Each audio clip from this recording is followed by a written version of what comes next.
Merry Christmas, everyone. Today I'm gifting myself a video. A video for an audience of one. And maybe the 4 other Weezer fans subscribed to this channel. If you've ever watched any of my videos, it won't take long for you to notice that there are only 2 things in this world that I love more than my own family, including the dog. Crash Bandicoot and Weezer. And over the course of my life, I have become unhealthily obsessed with both of these things, and along the way, have realized some pretty interesting parallels between the two, which I'm looking to explore today. In doing so, I will be deep diving into Weezer's entire discography and Crash Bandicoot's entire catalog. Last of all, I'd like to thank everybody who commented on my massive undertaking ranking every Half-Life level. Very, very much appreciated. Leave a comment for a chance to be featured in the next video, and I just need to quickly thank my lovely patrons. Stin, Dotman, Brian, Angel Defoe 3, Bradley, Micah, Dominique, Tabriz, Bryce, Victor, Preppy, Drake, Lagoon, Crothesis, Dominic, and Dominic. No, I'm not having a stroke. I actually got a pledge from 4 different Dominics all at once, and I'm kind of scared. This picture. Right here. This is what started it all over 30 years ago. This is how dumb I am, or maybe just because I'm getting old. All week long I thought it was Tweezer. That's kind of an odd name for a group. Weezer's self-titled record, Weezer, aka the Blue Album, is regarded as one of the best debut records of all time. And in the minds of many, whether you're a broader music listener or a Weezer fanatic, Blue is considered the pinnacle of Weezer's entire discography. Even if you're not a Weezer fan, you've surely heard of classics like the Sweater Song, Say It Ain't So, and of course, a lot of Weezer's success starts before you even hear their music. It starts with this album art. But why?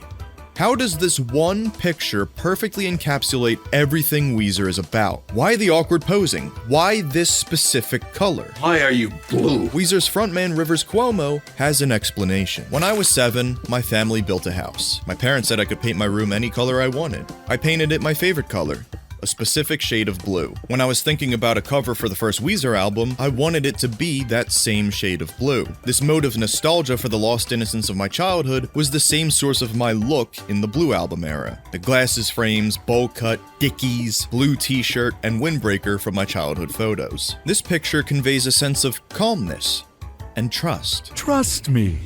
We're pals, right? But most importantly, in the case of Blue, it's that childhood innocence, and those childlike qualities are reflected in the music, for better or worse. Many of the songs are upbeat and playful in tone, but lyrically are a bit immature and indignant, or at least rebellious. Leaning more towards immaturity and indignance are songs like No One Else and The World Has Turned and Left Me Here, 2 songs thematically linked and part of the same story. The first with Rivers exposing the jealous, obsessive asshole in himself, wanting his girlfriend to pay no attention to anybody but him, with the subsequent song continuing from his POV, now wondering why his girlfriend would leave him so unjustly. The defiant nature of the album continues on with the killer power pop rock track Surf Wax America, an anthemic tune expressing the desire to escape the rat race that is corporate America, which ultimately ends in Rivers drowning. This song was actually written by the band's drummer, Patrick Wilson, who elaborated on the song saying, "Rivers especially really loved the Beach Boys, and I think he tapped into that vibe a little, but in a more punk rock way. I don't believe any of us had surfed at that point. We were painfully lacking in self-awareness." It's a young person's take on the world, saying, "This is all bullshit, I'm just gonna do whatever I want to do." I think it's a rejection of paths chosen for you.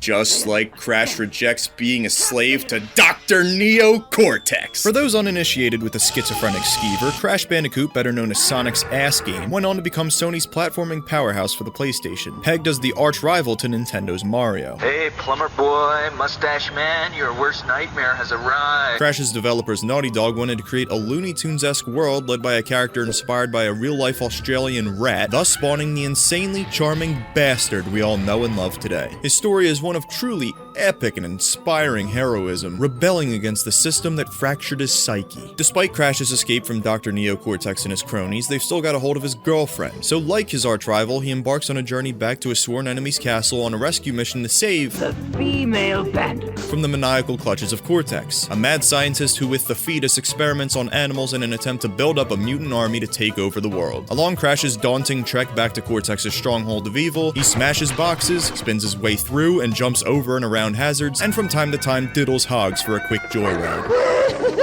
For the most part, Crash 1 on the surface is more lighthearted, upbeat, and cartoony, but much like the Blue Album, has its moments where it can suddenly and starkly take a more apparent darker turn. Crash 1 gradually progresses from lush native jungles and peaceful creeks to eerie roads to nowhere, temples shrouded in darkness, thunderous castle climbing with these glowing eyes and their sinister hands lunging out from the shadows, which the Insane Trilogy swapped for decrepit old men. I've shit my pants. The most ominous and strangest setting in not just Crash 1, but the entire franchise has to be the Generator Room, which to this day still feels like the most horror-oriented stage the series has ever seen. This doesn't even feel like a Crash level, this feels like if somebody made a Crash Bandicoot mod for Silent Hill. Mechanically speaking, Crash 1 has its quirks that haven't aged great, sure, but on the whole, I do believe the game still holds up incredibly well thanks to the simple but addictive gameplay loop and masterful environmental storytelling, which for as good as Crash 2 and 3 are, that aspect is lost among the sequels. Regardless, there's no doubting how well Crash 2 and 3 still hold up today with how much these games improved on the foundation Crash 1 laid out, with snappier controls, the introduction of many gameplay styles that are just as fun as the core experience, even though Crash 3 goes a little overboard in my opinion, quality of life improvements like a more functional save system, and the soundtrack, which was already fantastic, burrows itself further and further into your brain with each entry like the little earworm it is. Along with the gameplay and presentation being built upon, the series of course gradually introduces new characters who especially get moments to shine in Crash 3, like Uka Uka, the evil brother to Crash's companion Aku Aku, Engine, who is the proud holder of two of the best boss fights in the entire franchise, and last but not least, my sweet beloved Prince Dingodile. Break out the butter. I'm gonna make toast. On the whole, the OG Crash Trilogy is one of the slickest, most varied, addictive, and endearing platformers of all time. And Crash was so successful that he pretty much immediately became the mascot of PlayStation, just as Weezer became the mascot for incels and nerds. I would be a complete idiot if I neglected to mention the closer to Weezer's Blue Album. Only in Dreams. It's a core memory of mine hearing this song for the first time. You've heard people throw around the term eargasm before, right? Well, this song is the textbook Webster's Dictionary definition of an eargasm. A smooth, buttery bass kicks things off as the song over the course of 8 minutes builds to a barrage of soaring electric guitars and thundering drums. An anthemic, emotional release without any words. Only in Dreams is the perfect finale to Weezer's explosive burst onto the scene. Incels, nerds, simps, call them whatever you want, but it doesn't change the fact that Weezer found monumental success off the back of their multi-platinum debut album. The Blue Boys hit the big time, and for the band's frontman Rivers Cuomo, it was about time. Rivers had basically been a musician since he was an infant, and finally his dream of making it big had come true. He got everything he ever wanted, the recognition, the money, the girls. And he hated it. What? No, alright. I know that sounds bad. Rivers resented his new rock star lifestyle. He missed simpler times. Now all he wanted to do was go to an East Coast college with some history. Longtime Sunshine is an incredible song, and it's not even on the actual album. Pinkerton is awesome as is, so I'll give Weezer a pass here. However, going forward, incredibly amazing songs being left off actual albums, or great demos of songs being desecrated in their studio versions, is unfortunately going to become a recurring theme for the rest of the video. Anyway, that's exactly what Rivers ended up doing. He went back to school. To Harvard University, and thus began the craziest stage of Rivers Cuomo's life. So far. In his application letter, Rivers described his disillusionment towards his new life in the limelight. You will meet 200 people every night, but each conversation will generally last approximately 30 seconds. Then you will be alone again, in your motel room, or you will be on your bus, in your little space, trying to kill the 9 hours it takes to get to the next city, whichever city it is. None of this is to say Rivers didn't like music anymore, it was just the lifestyle itself that was a rough transition for him. In fact, Rivers looked to Harvard to deepen his knowledge of music, as there he would study classical composition, feeling as though the music he'd been making previously lacked substance, which is nuts considering the Blue Album is like a quintuple platinum. These studies laid the foundation for Weezer's sophomore album, Pinkerton, an album featuring a darker, grittier. How ironic. Instead of Weezer references in my Half-Life videos, I'm now doing Half-Life references in my Weezer video. More experimental sound, and one with the Blue Album's legendary producer Rick Ocasek out of the picture. Pinkerton wasn't always meant to be, however. Originally, the plan was for Weezer's sophomore album to be songs from the Black Hole, a space-themed rock opera. While this initial idea was comparatively more lighthearted, the album definitely still explored darker themes like Pinkerton eventually does. But even so, Pinkerton is a grotesque monster in comparison to that project. Looking to deliver a more unfiltered, authentic, live Weezer experience from the studio, the band opted to self-produce the album. The famous Weezer second album recording sessions. Another reason I'm happy with this album is I think it's here that we finally managed to capture some of the live Weezer vibe on tape. When we went to make the first record, we ended up trying to duplicate what we had already played on several generations of demos. There was no room for spontaneity. This time around, we didn't make any demos. I showed the guys rough outlines of the songs and we worked out our parts together, coming up with a lot of ideas as we were recording. The album is charged throughout with the energy of these creative moments. Also, we recorded the vocal tracks singing all together in the same room at the same time. Whether or not we're good enough as singers to make this a pleasurable listening experience is an arguable point, but we had a blast doing it, and in my opinion, the energy we attained justifies the occasional incredibly sour note. I think perhaps some of the people who bought the last Weezer album will be disappointed by the relative sloppiness of this album, but those are the fans we were never meant to have in the first place. One more thing. Stop calling me a nerd, you fucking assholes. The band's darker instrumentals reflected the darker themes of the songs themselves. Songs like Tired of Sex, where Rivers wails out pleading to find someone who could truly love him, rather than just engage in meaningless coitus. Or Why Bother? A song where Rivers expresses his hesitation and futility in even pursuing a relationship at all, in only a way that Rivers Cuomo can.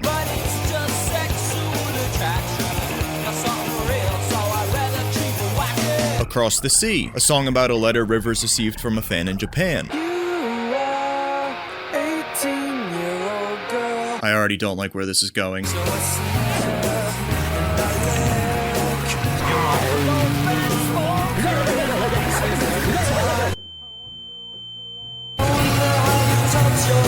Alright, get in, you naughty dog! It's incredibly honest. Brutally honest. Uncomfortably honest. But that's exactly the point, and it makes for both a horrific and surreal musical experience like no other. It's a man's open-hearted plea, begging for somebody to rescue him from his crippling loneliness. He knows he has the adoration of millions of fans, but he doesn't have the love of a single person. The bridge slowly rises as Rivers gets angrier and more desperate, building and building until he cries out. It's so good. Also, some of my favorite lyrics have to come from the song El Scorcho, for comedy. I'll bring home the turkey if you bring home the bacon. And some more serious pouring his heart out stuff.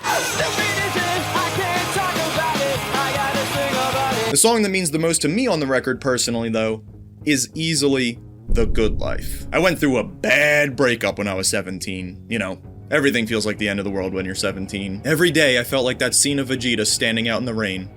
Which reminds me, hold on, I think I still have it. Yep, here it is. Look, I even drew this shortly after she broke up with me. I was going through it, man. And after she broke up with me, I did what every guy who gets his heart broken does. I started working out.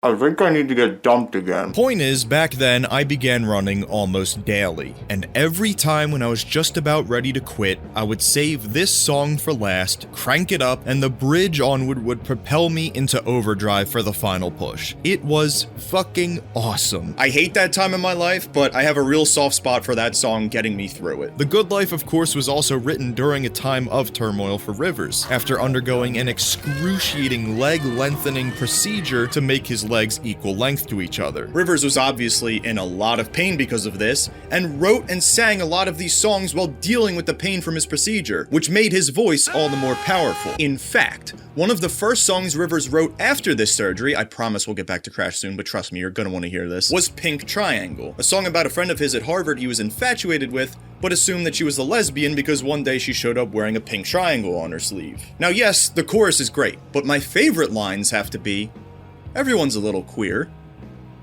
Can't she be a little straight? But it gets better! She was, in fact, not a lesbian. Never a lesbian. Rivers and her remained friends even after he made this assumption about her being a lesbian, and one day, a year and a half after the release of Pinkerton, they went to her dorm room. And he described it as having many macho men posters on the walls. I asked her, "Are you into guys?" She said, "Of course I am." I said to her, "I really have something to tell you." Rivers on this album has unearthed the darkest recesses of his psyche. And he's not saying any of this stuff because he gets pleasure out of it. This is all just a genuine, desperate cry for help. With what we've come to expect from Pinkerton, you'd think the finale would be one last epic, explosive burst of anger. You know, maybe something akin to Only in Dreams. But it's the farthest thing from. Instead, it's simply a quiet, sincere, heartfelt apology. Pinkerton's closer, Butterfly, is not a song I go out of my way to listen to.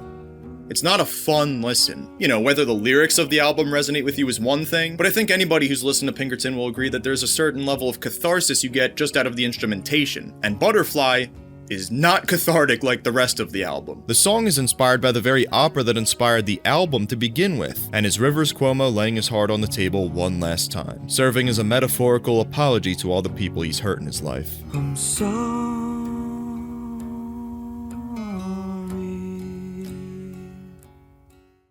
So, Weezer released Pinkerton in September of 1996. How would fans react to the band's new approach? How would fans respond to Rivers' apology? Would they accept it? No. No, of course not. Critically and commercially, the band's second album was a dud. It was detested for steering away from what fans felt made Weezer, Weezer, in the first place. From the excerpt I read earlier, Rivers' confidence in the project was palpable. It seemed like no matter what happened, Rivers was ready to face the consequences. But then, when the reality of the situation struck, he was broken. And as a result, Rivers came to resent Pinkerton and everything it stood for. Professionally, and personally. Pinkerton is a hideous record. It was such a hugely painful mistake that happened in front of hundreds of thousands of people, and continues to happen on a grander and grander scale and just won't go away. It's like getting really drunk at a party and spilling your guts in front of everyone and feeling incredibly great and cathartic about it, and then waking up the next morning and realizing what a complete fool you made of yourself. But as years passed and fans let go of their initial expectations, Pinkerton began to gain a cult following. People were starting to appreciate Pinkerton simply for what it was, not what they felt it should have been. It was suddenly loved for all the things it was once ostracized for. Its rawness, its authenticity, its brutal honesty. And once again, Rivers hated his newfound success. The most painful thing in my life these days is the cult around Pinkerton. It's just a sick album, sick in a diseased sort of way. It's such a source of anxiety because all the fans we have right now have stuck around because of that album. But honestly, I never want to play those songs again. I never want to hear them again. Likewise, Crash Team Racing, yes, I also forgot this is a Crash video too, wasn't exactly the Crash Bandicoot we all knew and loved. Contrary to Naughty Dog's name, it wasn't exploring themes of masturbation, but it was different. Naughty Dog was still contracted to Universal Interactive to make one more Crash game, but they were shit out of ideas on how to push forward with the platformer formula on the PS1. So rather than focus on platforming, they steered off in the direction of all those new vehicles they'd been implementing, and with it decided to ditch the platforming entirely in favor of a full-fledged kart racer, a big departure from the core Crash Bandicoot gameplay we all loved and came to expect. But even while adopting a totally different genre of game, it's still viewed equally as great as its predecessors for its easy to pick up riveting racing, fantastic selection of tracks to choose from, whether they be entirely new stages or ones that harken back to classic levels, and unlike Pinkerton, was loved from the start and is still to this day heralded as one of, if not the best kart racing game of all time. But now, it was time for Crash to journey onward under new developers. Meanwhile, following the release of Pinkerton, Weezer went through a very turbulent period, as Rivers and the other bandmates all explored new music-making ventures, and the band's bassist Matt Sharp straight up left Weezer, and come the next album was replaced with Mikey Welsh. Weezer was never the same after Pinkerton. They never could be. The question is that a bad thing? After the initial reception of Pinkerton, Rivers Cuomo was devastated. He poured everything he had into that album. His heart, his soul, blood, sweat, tears. And people took his heart and ripped it to shreds. Pinkerton was mercilessly ridiculed for its vulnerability, and even though fans were starting to warm up to Pinkerton, by this point, the damage was done. After Pinkerton, Rivers said, never again. It was time to go back to the safe house. Back to what worked. It was time to go back to the shack. Just kidding. That's a lot later. Rivers looked to the Blue album and aimed to recreate the magic of it, but without any of the vulnerability and personality. So Weezer partnered back up with Rick Ocasek, took what worked from the album on the most basic surface level, and chemically formulated the most critic-friendly, radio-friendly music you will ever hear. Thus, the Green Album was born. And it sounds like if you showed AI the Blue album and asked it to make another album just like it. It's kinda in there, but something's off. It's almost like if you asked AI to make Crash Bandicoot Warped again, and we ended up with Crash Bandicoot, the Wrath of Cortex, which is admittedly my guilty pleasure. Now granted, Traveler's Tales' development process for this game was fucked. Originally, it was going to go by the name Crash Bandicoot Worlds, and although Mark Cerny, who was an executive producer of the Crash Trilogy, was the creative mastermind behind this new endeavor, with Naughty Dog no longer Crash's developers, Universal Interactive was a bit wary about Traveler's Tales taking any big risks, with Crash slotted to be a PS2 exclusive. Universal eventually had a falling out with Mark and Sony, and with at this point less than a year for development and having to start pretty much from scratch, there wasn't much room to do anything innovative, so Traveler's Tales scrambled to create the safest thing they could. Crash 3. 2. It doesn't try to do anything very brave or new, it just takes everything the original trilogy did and copy and pastes it at the most basic level, and even imitates it poorly with slower controls, worse level design, and the new ideas it has? Not great, except this one. This one was great. Don't get me wrong, Wrath of Cortex isn't horrible. It's perfectly digestible Crash Bandicoot, and the Green Album is perfectly digestible Weezer. There's glimpses of greatness in both of them. The Gauntlet and Crash and Burn are two of the greatest Crash Bandicoot levels of all time, and songs like Hashpipe and Island in the Sun are two of Weezer's most popular songs. At their best, they're great, but still worse than the originals. At their worst, they're just plain boring, and even bad. And overall, both do a subpar job trying to appease fans of the classics. And then there's Crash Bash, which is just plain bad and nothing more. Okay, the ball minigame is fun, but that's all I get out of it. The rest of the minigames already aren't great, so the repetitiveness of the adventure mode becomes so insufferable that I feel envious of MK Ultra subjects. Guys, you could literally just do a 1-to-1 copy of Mario Party and no one would be mad. Except Nintendo. You've got the roster for it. Nitro Fueled has proven that. Just give us a proper Mario Party clone, but with Crash characters. It's not hard. Don't do this again, or you get the baton! As I said, Crash Bash hammers the same shit over your head over and over and over again, and it becomes so repetitive to play, just like the Green Album is so repetitive to listen to. Individually, the songs are good, but the way that they're sequenced here, they all just blend together. It's mush. It doesn't help that Rivers purposefully tries to sound as emotionless as possible in some of these tracks, adding to the lulling nature of this album. When they actually sound dynamic with the vocals and instrumentals, it completely changes the mood of these songs for the better.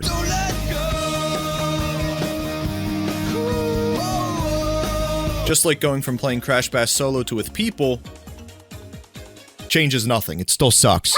The one ironic thing in comparing Wrath of Cortex to the Green Album, though, is mediocre or not, that game is anything but repetitive. Wrath of Cortex never repeats a level theme, or at the very least, if it uses a gimmick more than once, at least places it in a new environment, which presents new mechanics and levels to things you've already done before. And what I'm about to say regarding Wrath of Cortex is incredibly high praise because the Crash franchise across the board has phenomenal music. Even Crash Bash has great music. Wrath of Cortex's music, though, holy shit! The game might be lackluster, but the soundtrack is the farthest thing from. In my opinion, it's still the best soundtrack in the entire series besides Twinsanity.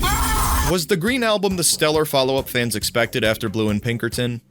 Not exactly, but overall it was still received pretty well, producing two of the band's biggest hits. However, now with fans voicing their displeasure towards Green for being a bit too squeaky clean and safe after the unabashedly vulnerable Pinkerton, Rivers was pissed. He was so pissed they used the color of his piss for the Green album. Oh yeah, Rivers also released an audio log of how he felt peeing by himself after his leg surgery for the first time. I actually peed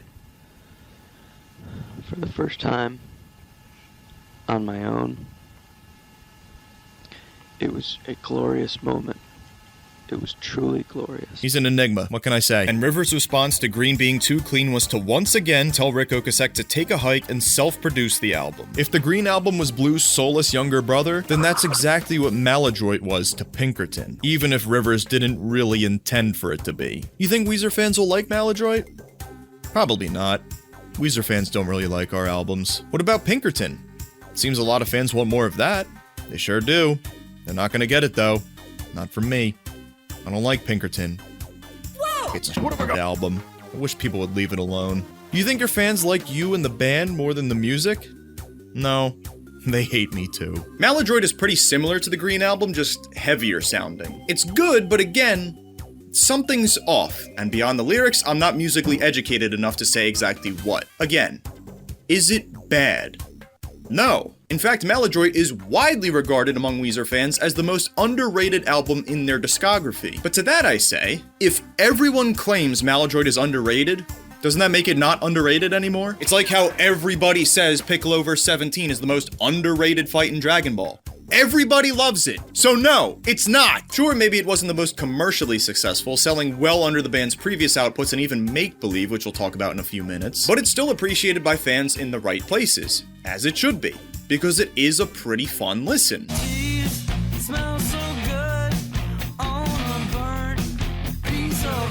I mean, yes, but what? Yeah, I will say this is something I'm not too fond of when it comes to Rivers' songwriting during the Green and Maladroit years. He literally just says the most random and sometimes questionable things to fill in lyrics.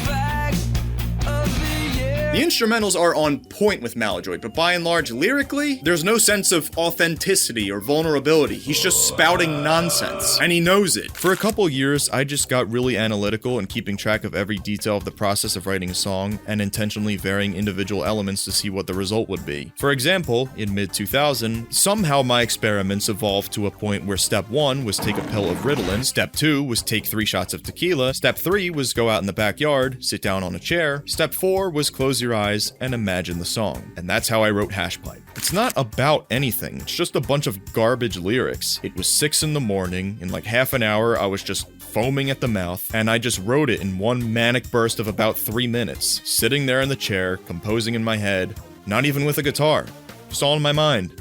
Bam.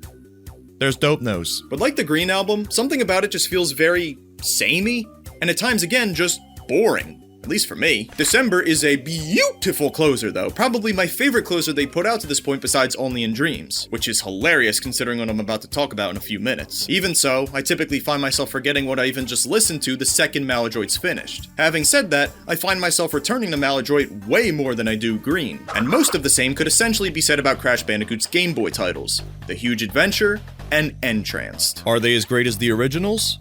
No! But for what they set out to do in emulating the Crash console experience on the go, they do a really good job. The first entry, The Huge Adventure, is like the Green album of the two. It's definitely good, but it's a more safe and basic Crash experience, which tends to make it a bit forgettable, versus Tranced, which is more varied in both its levels and gameplay, though that can be a bit of a double-edged sword. And while like Green and Maladroit, they're fun in the moment, but ultimately don't leave much of a lasting impact on me, they're still worth playing if you've never checked them out. I think you'd be pleasantly surprised at how good of a time you have with these. In the same vein, you've got Crash Nitro Kart, the sequel to Crash Team Racing. This video is actually the first time I've ever played Nitro Kart. I played the GBA version when I was a kid, but this was the first time I got to give the console version a spin, and again, it's pretty solid. I like the little bits of characterization we get. That's a joke. Well, I've heard you can lose a lot of weight on it. But you can't keep it off. Just eat less and exercise more. Bingo dial. Throw the switch. What did you break now? You lost, buddy. I don't care!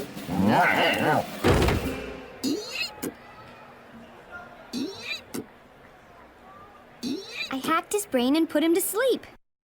You you can just do that? The driving doesn't feel as satisfying as CTR, but it's still a lot of fun. And Nitro Kart was the first racing game ever to feature anti-gravity mechanics, years before Mario Kart ever would implement that, which is worth bragging about, in the same way that Burnt Jam is one of the best, most unique sounding songs in Weezer's discography, though Slob is my personal favorite on the album for finally combining the kick-ass instrumentals with heartfelt lyrics. As good as it is, Nitro Kart's still not quite on the level of its big brother Crash Team Racing, just as Maladroit falls short of Pinkerton.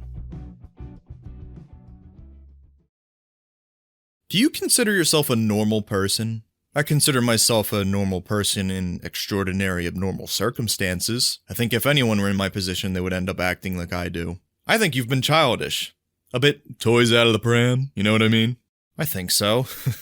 Well, I try to give myself complete license to do whatever I want at any time, regardless of how it affects other people, and I think the benefits I gain artistically from living like that outweigh the costs of, all the problems that I have with society. Meaning? Everyone hating me. What kind of person does that make you? Selfish. Immature. And you're alright with that? Yeah. I've tried all different kinds of ways of living, and I've discovered that this is the most conducive to creativity. Acting on a whim regardless of consequences. With no consideration for other people? No. Occasionally I'll have pangs of conscience, but I try to overcome them. To me, that's a small price to pay. March 4th, 2002. About 2 months out from the release of Maladroit, Asstune posts on the Rivers correspondence board, a fan-run Weezer forum. If you think the new stuff is great, listen to Only in Dreams before any new song. I win! A bunch of bickering ensues among fans debating if Weezer's older or newer music is better. Suddenly, a user going by the name of Ace interjects. Only in Dreams is boring. You just like trying to provoke us, don't you? No, I don't. And I can't imagine that anyone here actually sits down and listens to that 8-minute piece of shit. Whoa. Give it up, Ace! Nobody agrees with you! The lyrics are gay as hell! My brother almost disowned me when he first heard the chorus. What? Gay, gay, gay, Disney gay! Admit it! Oh my god! If only you guys gave newer songs half the gay allowance you gave the old ones, you love them. I can't tell you the courage it takes to sing these lines every night. Yes. That's right. Ace was Rivers. Between the initial rejection of Pinkerton that Rivers never seemed to recover from, the underwhelming support of Green and Maladroit, and the abuse of drugs and alcohol, it was clear that Rivers was spiraling. Demo recordings for Weezer's 5th album began before Maladroit was even released. However, Rivers found himself at the lowest point in his life. He didn't believe in the music because he didn't believe in himself. Didn't matter how many times we said, "That's rad, dude." Pat, you son of a bitch! There were times he was physically ill coming out of the studio. During this time of recording demos for what would eventually become Weezer's 5th album, they even recruited a 5th member to the band, who served as the band's keyboardist for a brief time, Ryan Maines, aka Schmedley. He spent weeks recording on their 2002 demos, playing piano on tracks that never made it onto the band's 2005 release, Make Believe. They said I was going to be in Weezer. I was going to tour with them. I was going to be the new guy. I looked at the internet. About 70% of people hated me. They're like, Schmed should die. He's ruining Weezer. Because these kids, they don't think you're a real person. I'm reading it and going, oh my god. But I'm thinking, I'm gonna be in Weezer. I finally made it. I'm gonna be a rock star. And then suddenly, after just 3 weeks of playing with the band, this basically happened. Schmedley. What? Schmedley. What? Forget it. Around mid-2003, Rick Rubin, author of my favorite book, and the producer for what would become Weezer's 5th album, Make Believe, granted Rivers a book known as The Gift, a compilation of poems inspired by Hafiz. This was a breakthrough for Rivers. Rivers turned his life totally upside down from here on out. For the better. He sold his house and most of his possessions, moved into an empty apartment next to Rubin's house, and did volunteer work 6 days a week. Rivers began meditating and committed himself to celibacy for 2 years. Hell, he even reconciled with his comments he made on the Rivers correspondence board. I have to point out, the Rivers who is talking to me right now doesn't sound like the Rivers who, posting on the Weezer message board circa 2002, said that Only in Dreams was gay, gay, gay, Disney gay. That's so great that you remember that. It's amazing that that information's still out there. It sure is amazing, Rivers. It sure is. Rivers was finally happy again. and that's fucking awesome. And there's a problem with that! The problem is that Make Believe was still in production at this point, and Rivers began writing a bunch more happy and upbeat songs after already having written a ton of very dark or self-deprecating songs, creating a polar opposite dynamic with the earlier songs that were in consideration for the album and the ones he was writing now. Rather than trying to stick with one tone or the other for this record, the band decided to mush both the overtly depressing songs and obnoxiously happy songs together, creating one of the most divisive and confusing albums in the band's discography. Some critics considered this a return to form Weezer fans had been waiting for, while others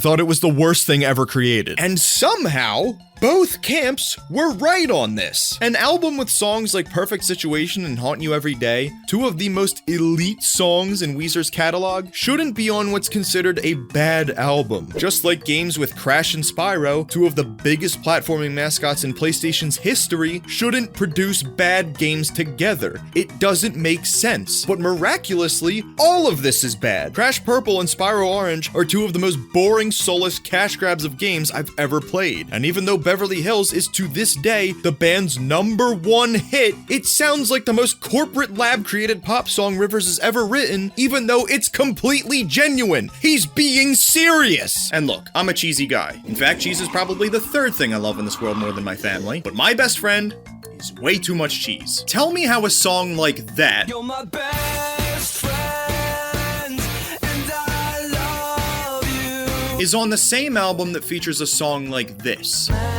You really freak me out. I'm so afraid of you. Make Believe in one song is talking about wanting to party it up at Beverly Hills with moneybags and all the other rich snobs and bimbos of the world. But then the next song will be this heartfelt, passionate, and anthemic plea Rivers asks of people to pardon him of his mistakes. But how am I supposed to properly appreciate them or take them seriously when we were just singing about the broads from Beverly Hills 20 minutes ago? How am I supposed to believe in the concept of peace when Crash and Spyro are bombarding each other with Molotov cocktails? Oh well, all is forgiven. And that's how Pardon Me was written. Oh look, it's Hunter! We are not all on drugs. He smuggled them all for himself. Make Believe is a fucking mess, and it has a lot to do with the way the album was pieced together, the approach taken with it, and the absolute roller coaster the last several years had been for Rivers. He was trying to create an album that would truly appease all audiences, looking to combine the radio-friendly sound of Green for commercial success with the emotional vulnerability of Pinkerton to fulfill himself creatively. Naturally, this combination mixes about as well as neurotoxin does with a human. The writing was on the wall as early as the demoing process. I'll let Mark Medieval explain this point, as he does better than I could. Tell Me What You Did, the demo for This Is Such a Pity, is the best example I've found of this struggle. I don't wanna be a chump. You think I'm a fascist pig. Right now everything is black. I don't think we'll ever get what is going on. If Green was strike one, Maladroit was strike two, and Make Believe was a pathetic swing and miss for strike three, finding itself as by far the most poorly received Weezer album to date. Things were falling apart. Weezer was in crisis. And so forth came the midlife crisis album. The cowboy shit album. What did Weezer even have to lose at this point? Oh, right. Even more of their sanity. The Red Album is a fucking trip, and it's the greatest trip I've ever been on. For the most part. People often say, oh, if only Crash Twinsanity had more time, it could have been the greatest Crash Bandicoot game ever. Well, I say, if you swapped out a third of Red with its deluxe tracks, it would be Weezer's best album.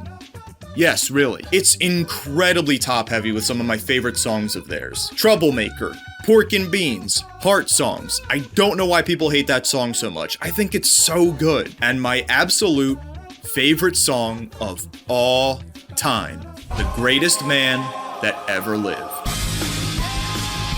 We'll talk about that more in a minute. Now, you switch out these for Miss Sweeney, King, pig, and still cap off the album with The Angel and the one of the most dimension-transcending songs ever written? You can't tell me this wouldn't be their best album. This era is just where Weezer completely goes off the deep end, but sometimes Rivers finds this manic genius, and this album is a perfect example of where he found that lightning in a bottle. Whatever you think about the greatest man that ever lived, there's no denying its ambition. Some people have called it Weezer's Bohemian Rhapsody. I prefer to say Bohemian Rhapsody is Queen's The Greatest Man That Ever Lived. Variations on a shaker hymn. Okay, real quick, I just needed to check out the Greatest Man That Ever Lived Weezerpedia page for something, and then I saw this. Early alternate song titles in consideration included Mac Daddy, The Player, Player for Life, and The Ballad of Oswaldo Sanchez. The Ballad of Oswaldo Sanchez. Yes, Rivers, this is very inspiring, but just imagine if this song was called The Ballad of Oswaldo Sanchez. Back and forward, and I'm sick of it! Rivers was tired of using the same old verses, chorus, bridge recipe for his songs, and wanted to go for something completely different. So for this, Rivers decided to take a themes and variations approach, using different bands and musician styles for each section, like Slipknot, Green Day, Aerosmith, Nirvana, rap, Bach, Beethoven. What resulted was one of the most frantic, hodgepodge, clusterfuck yet somehow coherent songs ever written. Leave this video. Go listen to this song right now and come back. I promise you, you will be a changed human. Okay, don't leave the video, just put it in your watch later. Similarly, Crash Twinsanity is one of the most frantic hodgepodge clusterfuck yet somehow coherent games I've ever played, and it was a very welcome change. Your fur is so soft and warm.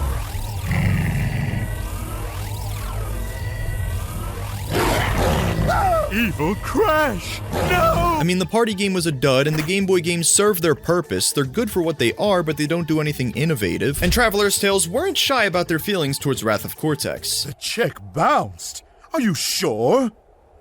Well, the past few years have kind of been slow. Wrath of Cortex didn't do as well as we'd hoped. It was time to ditch the hallway platforming, ditch the racing, ditch the cash grabby bullshit, and go balls to the wall with something completely different. This was the total opposite of Wrath of Cortex.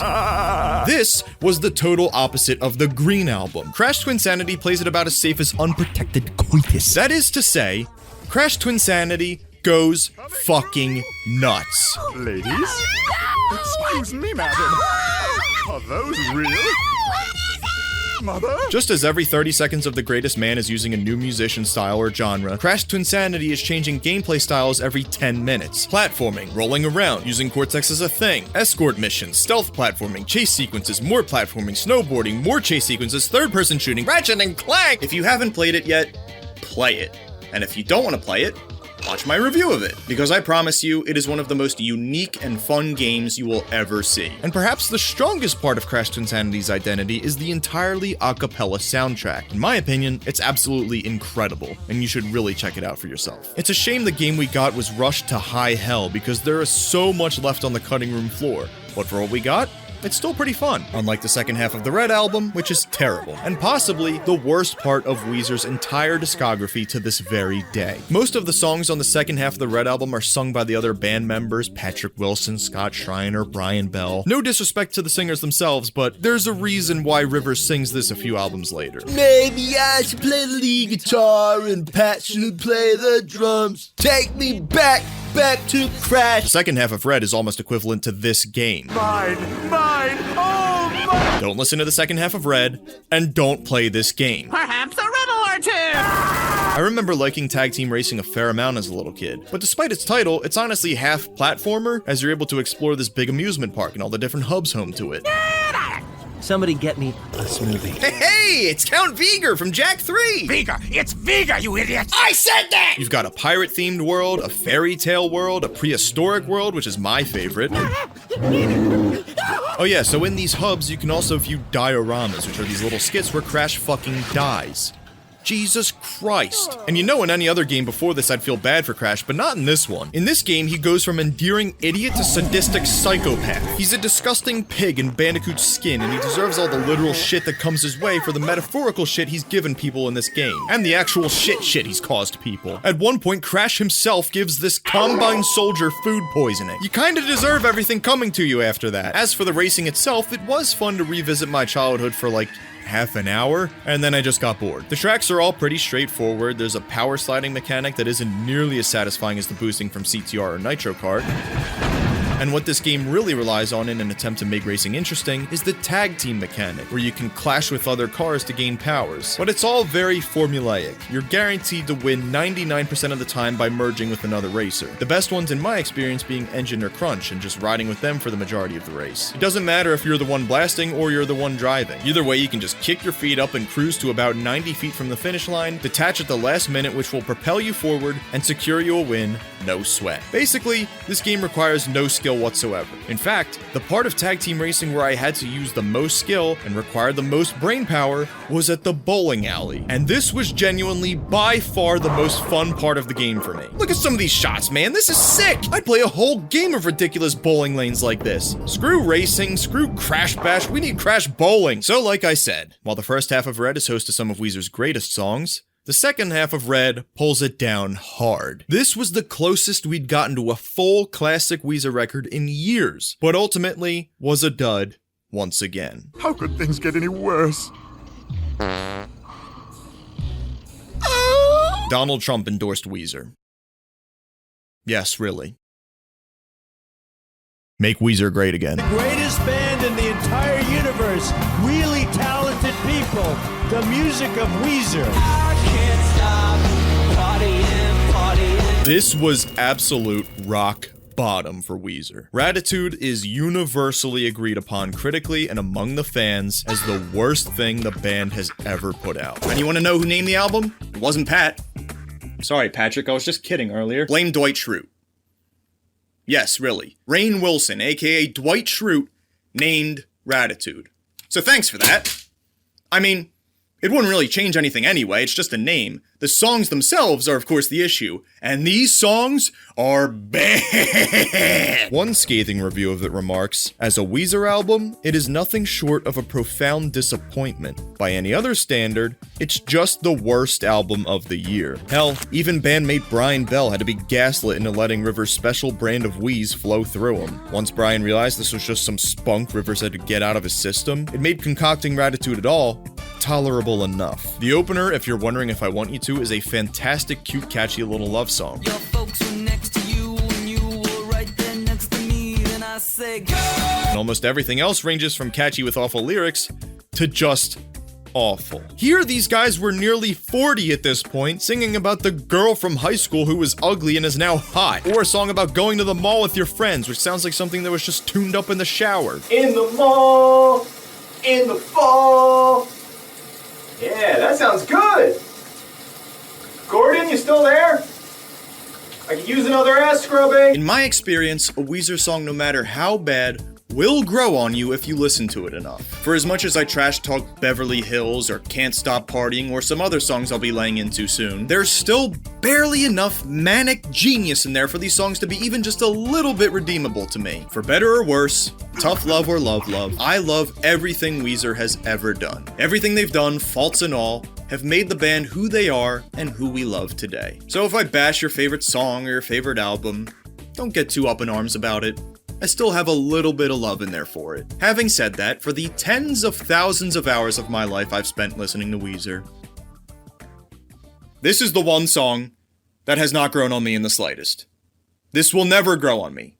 This will never be okay. How is this the same band that wrote songs like Say It Ain't So, The Sweater Song, Only in Dreams, Across the Sea, El Scorcho, The Good Life, Long Time Sunshine? Hell, how is this the same band that wrote songs like Miss Sweeney, The Angel and the One, Haunt You Every Day? And feelings on the songs aside, how is a song that sounds like this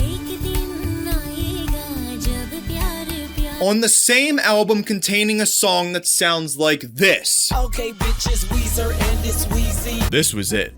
This was where Weezer officially died. This song is ridiculous. It's terrifying, horrifying, and honestly a guilty pleasure of mine. Oh, come on! The case of Can't Stop Partying is especially tragic because the demo for it was taken in a completely different direction.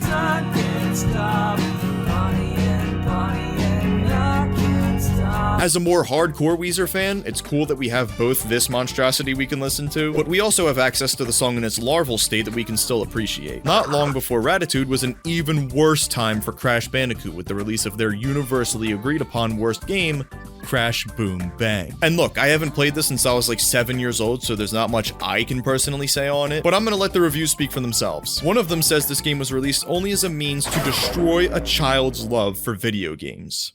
God damn, that's like Weezer releasing Raditude to kill off the remaining fan base. But even that, at least, had like 3 good songs? I really like Run Over by a Truck. It's unironically one of my favorites. Zippity-doo-dah, zippity-yay. How do you come back from this? What is the answer? Because it surely isn't love.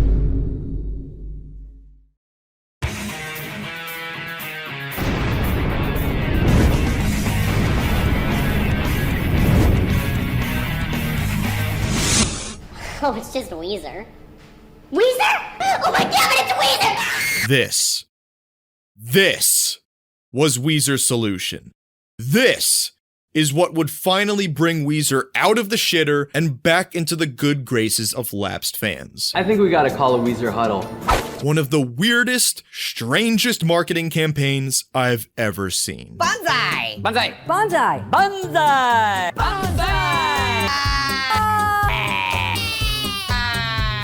The inspiration for this YouTube invasion was taken from the band's own music video of Pork and Beans from 2008, a video which featured many viral videos and internet celebrities from the early days of YouTube. The song was a hit, and the music video proved to be incredibly successful, earning the band their first Grammy Award. So Weezer thought, that worked well, let's do it again.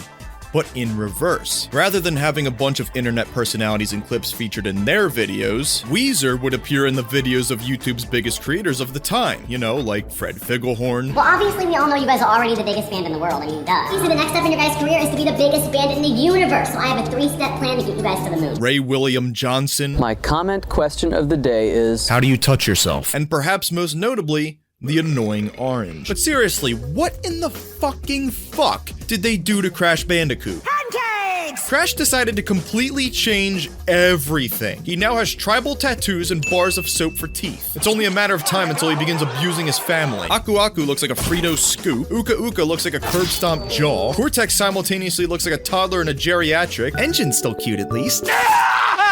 Thank you, Master! But worst of all...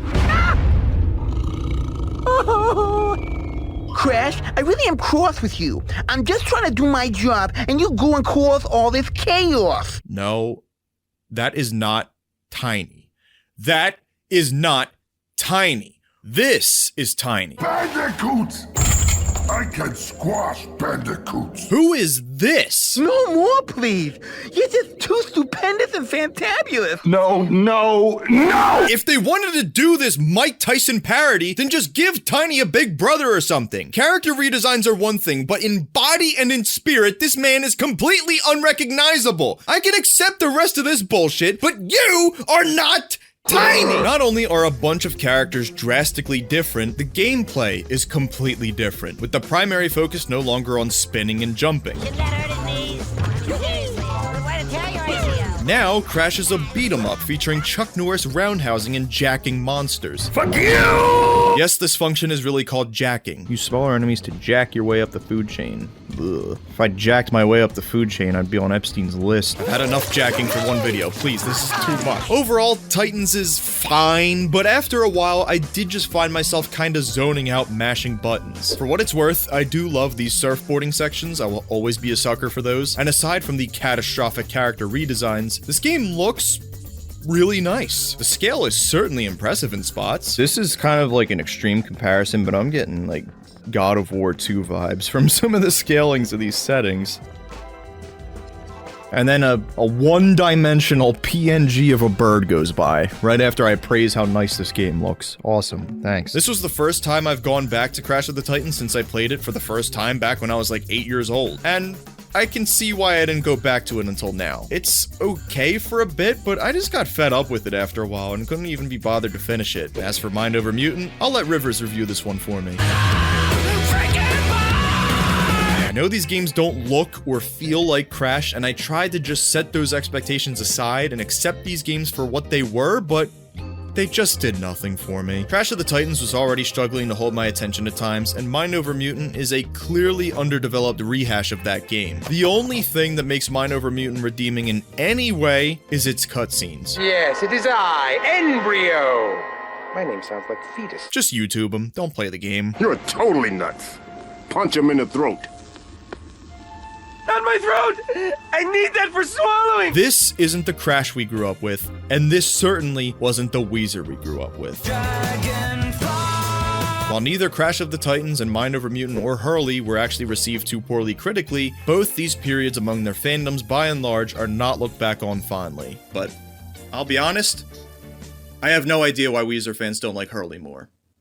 It's really good. In December of 2009, during Weezer's Raditude tour, their tour bus crashed. Thankfully, everybody survived, but Rivers was left with 5 cracked ribs and internal bleeding, and Trainwrecks, which appears on Hurley, was the first song he wrote after the incident. Alright, I can respect that. Why are you the way that you are? Why can't you just be normal? As for the rest of the development of Hurley, it is actually kept pretty vague. All that's really known about it was that the album was recorded, completely scrapped, and re-recorded in a matter of 2 weeks, and subsequently released less than a year following Raditude. If that doesn't scream damage control, I don't know what does. And with songs like Where's My Sex featuring on this album, a gag song about how Rivers' daughter pronounced socks as sex when she was little, Weezer was not doing themselves any favors. Bad Rivers. But outside of that, Hurley explores themes that I find are really underappreciated or are simply not given the attention they deserve. Although the next album we'll discuss is seen as Weezer's comeback album, I feel like Hurley was really the beginning of Weezer's return to form. Being the band's first self-produced album since Pinkerton, it's also the most reminiscent of it since then, with the most raw production a Weezer album had in years. The guitars are heavy, the drums are booming, the synths are synthing. Sonically, it's everything I've wanted from a Weezer record, and thematically, despite what these 2 songs or the album cover may tell you, Hurley is one of the more mature records in the band's history. I know, that's not saying a lot. Yeah, you know, you got the usual stuff about girls, but some songs are a sort of exploration of Weezer's legacy and future. Not understanding how to let go of the past and learning to look forward and having to fight for your continued success, even if you're terrified of doing so. Which is another reason Represent should have been on the album and not Where's My Sex. Despite all of this, Hurley is an album that people really just forget even exists because of Raditude's release the previous year, and the release of Death to False Metal, Alone 3, and most notably Pinkerton Deluxe, all releasing shortly after Hurley. So what did the future hold for Weezer at this point, if anything? What about Crash? These 2 entities came storming out of the gates in the mid-90s, and have slowly petered off to the point of becoming unrecognizable. Crash came crashing down, and Weezer found themselves perhaps going out with a whimper. Surely, it couldn't end like this. A hiatus, of course. Don't! After Hurley, Weezer went away for a while. The process of drafting up their next album was much longer than the band's last several outings, in part due to life being life, but the band also made the conscious decision for this to be the case. Releasing albums in 2008, 9, and 10, their next record wouldn't drop until 2014. Weezer's longest hiatus since the period between Pinkerton and Green, and a well-needed hiatus at that, because clearly, it was time to really reassess things. It was time for Rivers to re-examine his relationship with himself, his music, and his fans. I mentioned that Hurley fiddled around a bit with themes of legacy, but it never truly explored those themes to their full potential. Everything will be alright in the end, does. Early days concepts for U-Bait began as Ecce Homo, the title based off of Friedrich Nietzsche's book Ecce Homo, How One Becomes What One Is, an incredibly introspective look into what made Nietzsche the man he was. There's a whole lot of lore that goes into this album, but I'll just detail the necessities. So similarly to Nietzsche's book, Everything Will Be Alright in the End would eventually evolve into 3 specific themes: River's relationship with his fans, with his father figures, both literally and spiritually, and with girls. Because this is Weezer, there's no escaping that. Nonetheless, this was a more mature Weezer. The most mature Weezer. Not one singing about going to the mall or kill me. This was a Weezer that was looking not just for a fresh start, but to right the wrongs of the past. It was time for a new beginning. A resurrection. And it was a resurrection so hard that even Jesus was jealous. This was the beginning of Weezer's renaissance. Weezer wasn't just back. I dare say they were better than ever.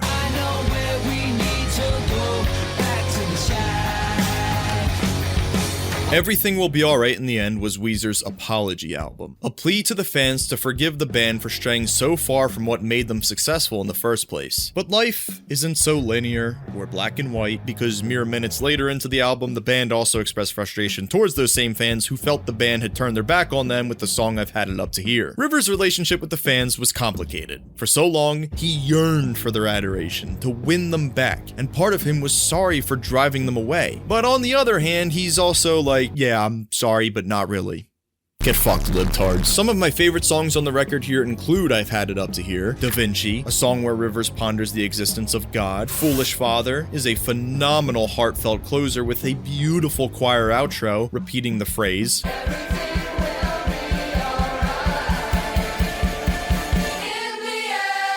except you die. Yes, really. You can very, very, very faintly hear Rivers say that at the end of the song. In fact, Everything Will Be Alright in the End Except You Die is what the album was originally going to be called before they shortened it. And even after the quote-unquote closer, you've got the album's epilogue, a short 3-act string of mostly instrumental bangers. This album is just as good, if not better, than Weezer's earliest work. And for me personally, it's my favorite album of theirs. Depending on the month, I don't know, it bounces between this and Pinkerton and one other album we'll talk about soon. And yes, Blue is sensational, but believe it or not, it's never been my favorite. And while I will sing U-Bait's praises till the day I die, whose idea was it to take Everybody Needs Salvation off the album? It's an absolute top-tier Weezer song, minimum top 10 they've ever made, and it was reduced to a fan club single. I'm glad we get to hear it at all, but man, I wish it could have gotten the shine it deserved by being on this album. If you've never heard it,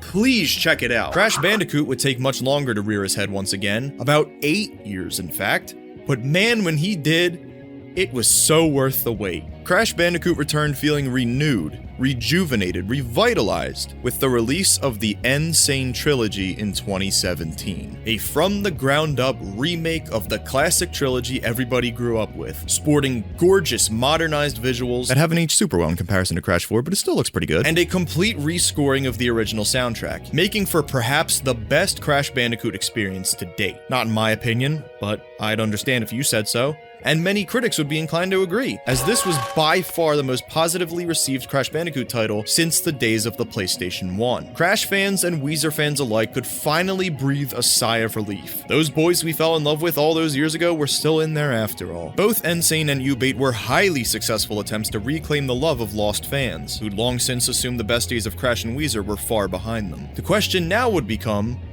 is this a fluke? Or is this the real deal? Could these entities build upon their new lease on life? Could they keep the wind in their sails? Damn, Rivers. Back at it again with the Ray-Ban. With U-Bait, things were finally looking up for the WEEZY gang. But it was the White Album that truly declared Weezer was back and they were here to stay. Just as Crash Nitro Fueled was a modernized, renewed version of Crash's legendary kart racer, Weezer's summery White Album was a perfect curation of exactly what you'd expect Weezer to sound like in 2016. You want those crunchy guitars, the rampaging drums, and the indignant love ballads just like the days of the Blue Album? Check out LA Girls. Do you want the edgier, more synthy sound and mature themes of Pinkerton? Check out Do You Wanna Get High? What about a completely fresh take on the classic Weezer formula, with all the sounds you've become accustomed to, but with added elements like groovy backing pianos, as the band acknowledges that momentum is finally back on their side with the song that, funnily enough, got me into Weezer in the first place, Wind in Our Sail. Hell yeah! It's the best. You also get a bit of Rivers' more hip-hop side, which isn't as great, but you just have to let him get it out of his system now and again, okay? And the deluxe tracks? They make my pants white. Friend of a Friend is possibly the best song on the whole record, so of course it's a B-side and not featured on the main album. Unlike many Weezer love songs where Rivers is begging for somebody to love him and bashing those who don't, hello LA girls, Friend of a Friend is a more mature version of this archetype. Rather than simping for the affection of the supposed friend of a friend and being a baby upon rejection, Rivers gracefully accepts the rejection.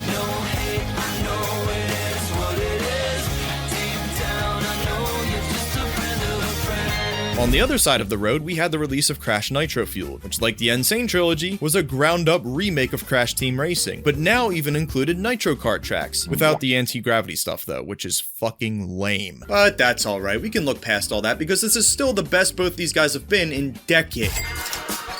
Oh no! This is the price you gotta pay to have your boy Crash back in the modern gaming world. Microtransactions. Just like the price you pay as a modern Weezer fan, as half the stuff harkens back to their peak, and the other half is still as poor as their dog days. Looking at you, Pacific Daydream and Black. But why would they do this? What happened? I thought Weezer apologized for that shit and went back to finally creating music reminiscent of the 90s. You have to remember, they also didn't, because now Rivers had gone back to creating super techno-poppy radio hits, which sounds bad, but I don't hate it. Personally, I'm pretty cool with both of these records. Weezer fans just hate change. They're some of the easiest Weezer albums to just pop in the background and vibe to. While as a whole, they're not as strong as the band's last two outputs, there's still some great songs found here like Mexican Fender, Weekend Woman, and QB Blitz. Fun fact, the lyric from that song, I can't get anyone to do algebra with me, was inspired by Rivers' inability to persuade his wife to do a Khan Academy algebra course with him. Rivers is the funniest man alive. Naturally, the Black Album you'd imagine would be an inverse to the White Album. However, it was the White Album's producer Jake Sinclair who pushed for the album to go in the old school direction it did. This time, however, Rivers was at the wheel. I was the voice that was saying, let's do something radical. Please no. No, we've already been there, no! And Jake, our producer, was very much the voice of conservatism, on the side of the old school fans. He won on White, and I'm gonna win on the next album. So what did the Black Album entail? Well, judging from what we already knew about the White Album, despite Rivers saying back in U-Bait he was ready to rock once again, he was already looking to experiment with more poppy sounds, which is what we got with Pacific Daydream. So because he didn't really even want to do the White Album the way he did in the first place, the Black Album isn't really a sequel to White. It's more so a sequel to Pacific Daydream. Pacific Daydream gives off more of a summer/fall night off the beach kind of vibe, whereas the Black Album feels more like a winter night in the city. It also talks about drugs a lot. Mr. White! What do you mean the Messi is up his nose? What are some of the themes that inspired the music? One of the main themes on the album is drugs, which is strange because I don't do drugs. But the producer Dave does a lot of drugs. So I was just kind of hanging around with him and seeing what he's into, and it was just so hilarious and weird and inspiring, so I wrote from his perspective as like this crazy person, and it was a lot of fun for me to step into his shoes. High as a Kite is awesome. Everybody agrees. California Snow, probably the worst Weezer closer, don't care. Still a guilty pleasure. Just look at these bars. Walk soft with a big stick. Woo. When I play guitar, it's sick. Woo. This is the definition of flow. Woo. Nobody cold as this. Woo. And Byzantine? Oh, it's groovy! And then there's, of course, the album's lead single, Can't Knock the Hustle. This song's dumb as hell, and I unironically love it. Zombie Bastards is basically Rivers telling everybody to shut up and stop asking for more Blue albums and just enjoy what the band makes, and you know what? I respect the honesty, because again, art is all about experimentation. So, how were these experiments received? Poorly. Probably as you expected. I do still enjoy these records. I'm not saying Weezer should never do anything new, but history has proven Weezer is at their best when they're rocking out. If you're looking for a bit of a different take on these records though, I'd highly recommend checking out Richard Salas's reimaginings of these albums. They're great listens, and I prefer them a good bit over what we actually got. But again, Art would be boring if everybody just stuck to what they were good at in the first place and never experimented. The fact is, when you try new things, you're probably gonna fail. You're bound to swing and miss a whole lot before you finally knock it out of the park. And Weezer's next hit was one nobody saw coming. Okay, the next hit I was referring to is actually OK Human, but I should really talk about Africa. This tweet made Weezer cool again. Like mainstream cool again. Yes, U-Bait was great, and the White Album arguably even better, but Weezer's cover of Africa was by far their biggest hit since Pork and Beans 10 years prior. Naturally, the WEEZY boys had to capitalize on this newfound momentum, so they suddenly dropped the Teal album less than 2 months before the release of the Black Album. Teal comprised not just of their cover of Africa, but 9 other timeless classics like Mr. Blue Sky, Take On Me, and my favorite cover by far, No Scrubs. I'm dead serious, it's so much fun. But even as a die-hard Weezer fan, I pretty much never find myself coming back to this album. Many of the songs are covered so painfully by the numbers. Weezer doesn't add any of their signature flair or charm to any of their songs. Unbreak My Heart from Death to False Metal, that was a great cover. Weezer's cover of Valoria by the Pixies was great. This guy made an amazing cover of Viva La Vida using Rivers' vocal from the deluxe Hurley track. I mean, for fuck's sake! There was 1,000 times more heart and soul poured into Weezer's rendition of the State Farm song than anything on the Teal album.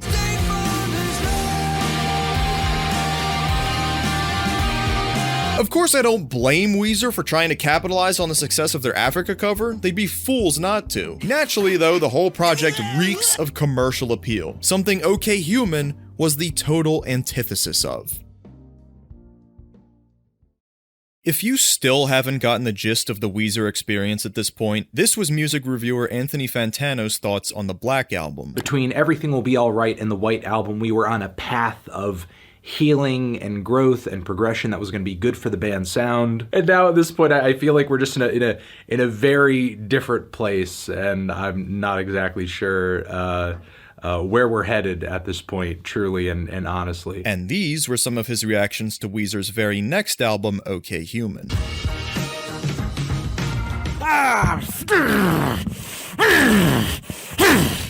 Why is this so good? Why is this so good? Are you fucking kidding me?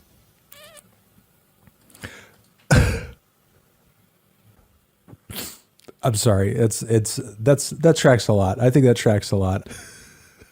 Oh, Anthony, I understand. It's truly hard, sometimes impossible to believe that Weezer is the same band. Take another song off this record, for example. Dead Roses. This is some of the most hauntingly beautiful, poignant music to ever grace Earth's airwaves. You're telling me the same person who meticulously crafted this gothic, ominous, trauma-filled tale about his father being bludgeoned nearly to death and left for dead by a train station was written by the same person who's forged such lyrical gems like I will ape the Goomba if you tire. Or, I told you you put on some weight. You went out with somebody named Kevin Green. Yeah, you know what? That works. That's perfect. This is just Weezer in a nutshell. They do whatever they want, whenever they want, however they want. They can rip your heart in two and convey isolation and anger and sorrow in extraordinary ways. But they'll also talk about how sex making is a family tradition. Deal with it. If you don't like it, you can shove it. But you don't like it, you love it. The producer of the White Album, Jake Sinclair, like Rick Ocasek, really had a knack for pulling the best out of the band. In 2017, Jake had an unusual idea for Rivers, but one that was perfectly suited to his strengths. Just you and a piano, and an orchestra.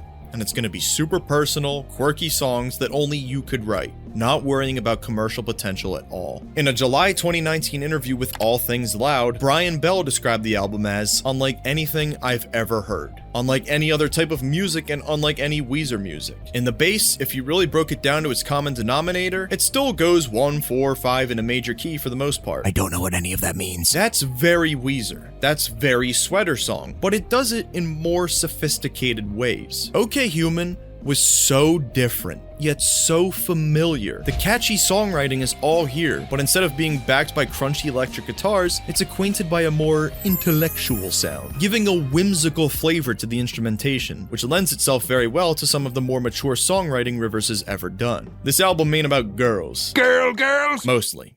I mean, again, this is Weezer. But this album released almost a year after the pandemic began. While the album may initially have been conceptualized with the idea of critiquing technology and how it's ruling our lives, and it does still express themes of that here and there, being in lockdown gave us all a lot of time to think and reflect. And thus, the period served as the perfect time for Rivers to once again look back on all the work he'd done, and what the future may hold. The album took shape less as a critique of technology and the world as a whole, and more so as a critique of Rivers himself. Songs like Bird with a Broken Wing feature Rivers wrestling his insecurities of no longer feeling like an adequate artist. Don't feel bad for me, I'm right where I want to be. Like, wow, like where were you when you wrote that? I was literally right here.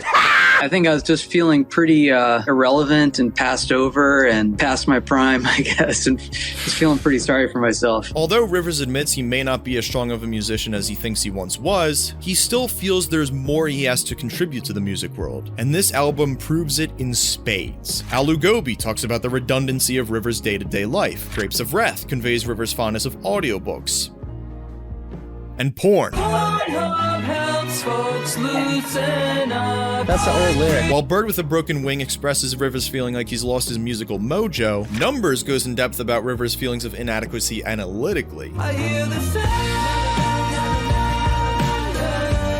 Playing My Piano details Rivers' intense passion for music and the way he'll sometimes isolate himself when creating it. It's weird. I feel like naturally I'm this amazing musician and composer. Like I was born that way, but I didn't get any training, so I have very little skill. I feel that way as a piano player and as a singer too. Inside, I'm like Luciano Pavarotti, this huge voice and can hit all these glorious high notes, but I actually don't have the instrument for it in my throat. Not my throat! I need that for swallowing! So when I'm here in my room, I have the door locked and in some cases even put a sound machine outside, so nobody can see me.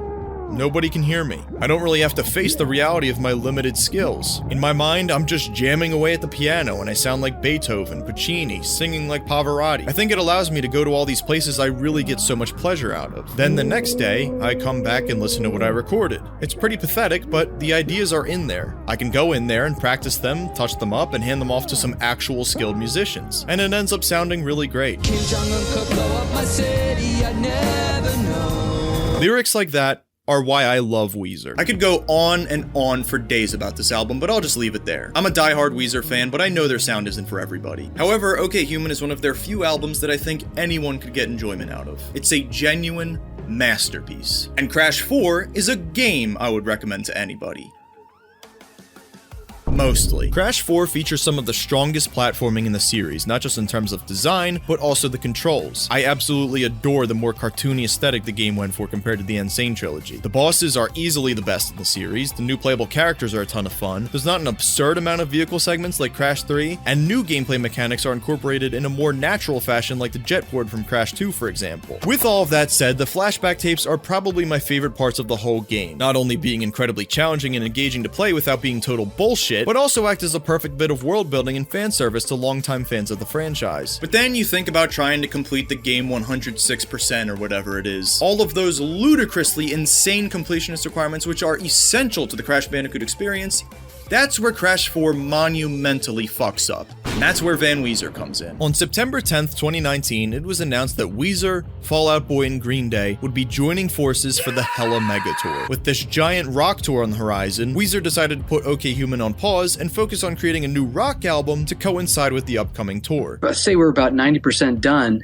and then the whole Hella Mega thing happened. You're going out with Green Day and Fall Out Boy, and you guys better bring the rock. And we're like, okay, we have this piano orchestra with introspective songs. Hello, Miami. It's not the Weezer show you're expecting. Originally, the album was going to release in May of 2020, but thanks to COVID, the album and the tour were pushed back a whole year, leading to Van Weezer being released 4 months after OK Human. The first half of the album is pretty good. The end of the game, I Need Some of That, beginning of the end. The second half, however, is some of Weezer's worst songs. Sheila Can Do It is alright, but She Needs Me makes me want to go up a cow's ass. But by far, the worst offender of all. Possibly the biggest botch in Weezer's entire catalog, and that's saying a lot. Blue Dream. For context, in the lead up to Weezer's U-Bait album back in 2014, Rivers was dropping teasers of the band's work up to that time for years. I've already gone over how much that album truly changed since its inception, but one of the earliest teasers for the album, uploaded on November 18th, 2011, featured this song.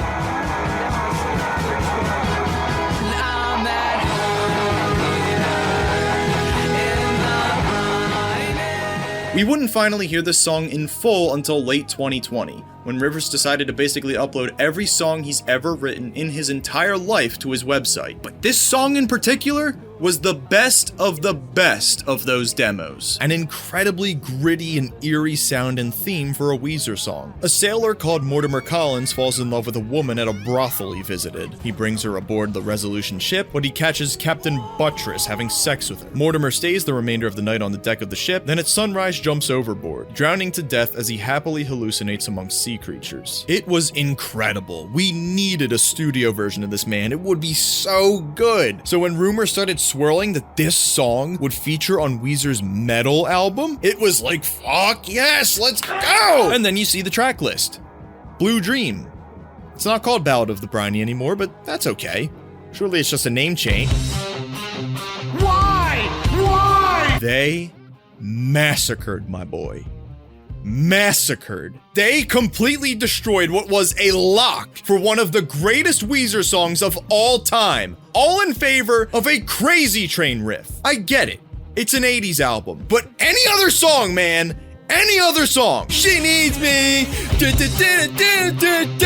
Not this one, man. What the fuck? Blue Dream isn't a horrible song. It's not, okay? But when you know how good we could have had it.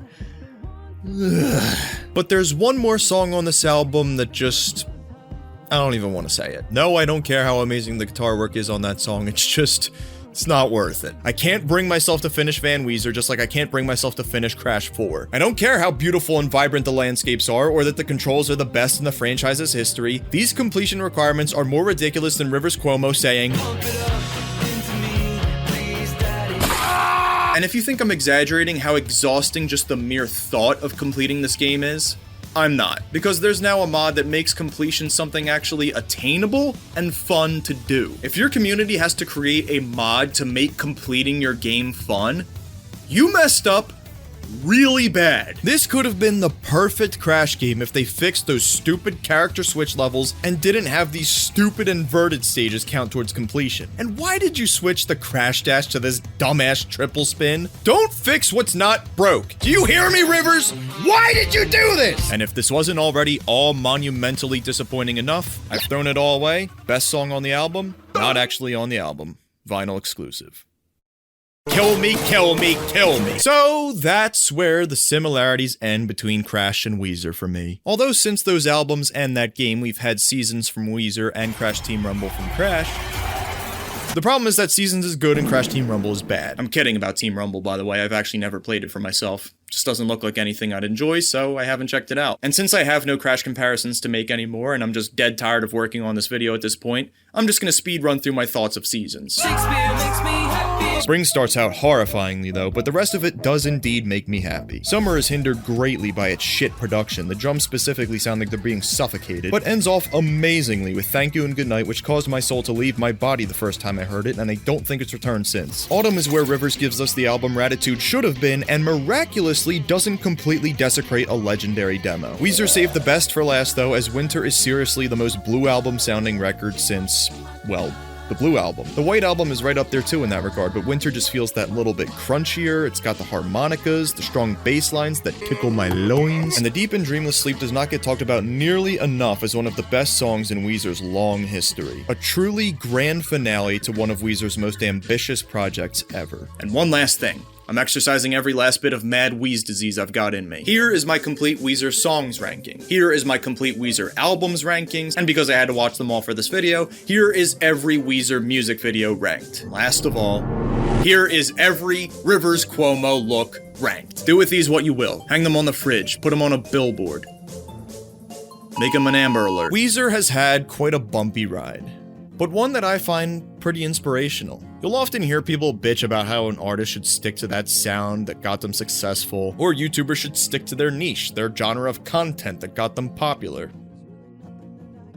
On a completely unrelated note, I'd like to emphasize one more time that Zombie Bastards is a great song with a message that really resonates with me. But art, whether it be music or making videos or something else entirely, is all about expressing yourself. You're not just one genre, one specialty. Art is all about exploring every facet of yourself and spotlighting those aspects through whatever medium you choose. Weezer, specifically Rivers Cuomo especially, really serves as a point of inspiration for me, because it would have been so easy for him to just pump out Blue Album 1, 2, 3, year after year. It's not like he wasn't capable of doing that. Seriously, check out some of those demos and you'll see that I'm right. Point is, he didn't put out more Blue albums because he didn't want to. Rivers wanted to push his creative limitations, break his barriers and boundaries as an artist. And that's what art should always be about. Trying new things, expressing yourself in new ways, with no worry of how it may be received. No one wants to be a Happy Meal, because when you try to please everyone, you just please no one. Yeah, I've been strictly a game review channel for years because that's what I've wanted to do, but I also really wanted to do this too. And sure, the things I want are constantly changing because we as people are constantly changing, but I do have lots of other ideas that aren't gaming related that maybe I'll explore as well someday. Even if it's a completely different niche or genre of content from what I normally create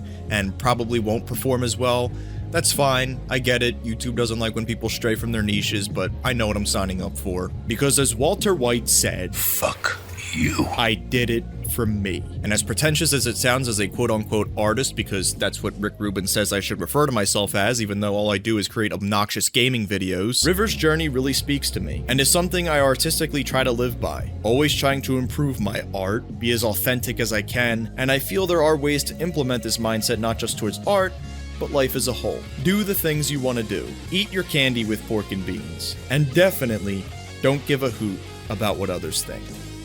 That's WEEZY. And I think we could all benefit to be a little more WEEZY.